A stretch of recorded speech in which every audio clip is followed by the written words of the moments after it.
Bienvenue sur cette nouvelle vidéo. Je m'appelle Victor Djunguluka, ingénieur spécialiste en génie civil. Dans cette vidéo, je vais vous montrer les 7 étapes clés de finition d'un bâtiment et je vais vous montrer notre travaux de finition des bâtiments. Si vous n'êtes pas encore abonné sur ma page, abonne-toi, partagez, likez pour ne rater rien de mes actualités.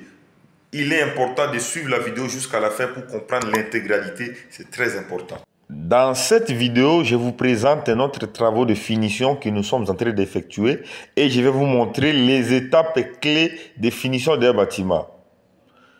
Vous devez savoir que les étapes clés de finition d'un bâtiment englobent les travaux d'aménagement intérieur et extérieur visant à rendre le bâtiment plus esthétique et fonctionnel.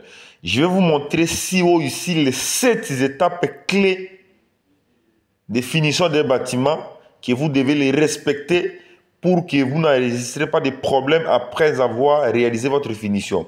Vous devez savoir que les étapes clés de finition des bâtiments jouent un rôle crucial lors de la réalisation de finition des bâtiments. Parce qu'il y a beaucoup de choses qui incluent dedans qu'il faut respecter.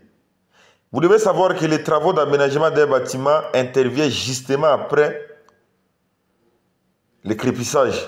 C'est là où les travaux de finition d'un bâtiment interviennent. Une fois terminé à construire le bâtiment, c'est là où maintenant on commence par l'étape de finition. Parce qu'on parle aussi de crépissage, c'est là aussi inclus dans les finitions, mais pas total. Donc dans cette vidéo, je vais vous montrer des techniques que vous devez appliquer pour y parvenir à aménager votre bâtiment comme nous avons fait ici. Parce qu'il y a beaucoup de gens qui construisent le bâtiment très bien, mais lorsqu'il s'agit de l'aménager d'une façon commode, ils n'arrivent pas à le faire. C'est pour cette raison, j'étais obligé plutôt aujourd'hui de vous montrer la vidéo explicative sur ce que nous sommes en train de réaliser. Ici, je suis au niveau de douche. Je suis en train de vous montrer chaque pièce afin que vous puissiez retenir notre performance. Ça, c'est notre escalier. Voilà l'aspect esthétique et l'aspect fonctionnel. Parce que quand on parle de fonctionnalité, on voit justement lorsque quelque chose est capable de supporter la charge de quelqu'un. Soit quelqu'un peut l'utiliser, soit passer au-dessus. Et on parle de l'aspect esthétique lorsqu'on voit quelque chose clair aux yeux, lisible. C'est là où on parle de l'aspect esthétique. Vous devez savoir que quand vous voulez aménager votre bâtiment, il y a des procédés. Vous devez utiliser les matériaux de qualité et les matériels de qualité pour l'utilisation de ces travaux. Si vous voyez notre couloir ici qui sépare beaucoup de pièces, de douches, de toilettes, de cuisine, vous allez voir l'aspect esthétique qui surgit dans notre bâtiment. Et c'est là que vous allez comprendre l'aspect esthétique. Observez d'abord notre bâtiment comme vous le constatez. Sur notre partie faux plafond, nos portes, couloirs, les carreaux, les enduits qu'on avait mis au niveau de mur, la peinture, décoration.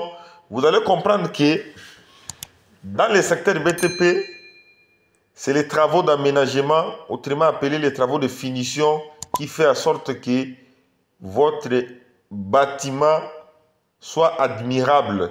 Si et seulement si ces travaux ne sont pas respectés, même si votre bâtiment est de R plus combien, ça ne va pas être admirable et ça ne peut pas convaincre les gens. C'est grâce à l'intelligence que vous allez appliquer au niveau de finition de votre bâtiment. C'est ce qui va caractériser que vous avez la performance et ça va donner votre bâtiment ce qu'on appelle valeur. Si le bâtiment n'est pas bien aménagé, il n'y aura pas de valeur. Si le bâtiment est bien aménagé, c'est là où votre bâtiment aura de valeur. Et s'il s'agit de le vendre, vous allez le vendre d'une façon agréable et on va acheter ça avec un bon prix. Ça sera d'abord plus sollicité. Cela veut dire que ça sera sollicitable partout. Regardez l'aspect esthétique de notre bâtiment. Et les 7 étapes à question que je vous ai expliquées, je vous ai mentionné là-bas si haut, vous devez les respecter parce que dans les étapes à question, nous avons ce qu'on appelle l'éclairage, la partie éclairage pour alimenter les bâtiments. Nous avons la partie qu'on appelle la partie meublée des bâtiments pour mettre les objets à l'intérieur du bâtiment, les objets de cuisine, toilettes, chambres, salon, salle à manger, dépôt, bureau, ainsi que d'autres choses. Et nous avons la partie qu'on appelle les revêtements des murs et des sols, là où on met les enduits, on met des carreaux, des plâtres, d'autres choses. Et nous parlons aussi de la partie complémentaire. Il y a d'autres choses qu'on est en train de complémenter.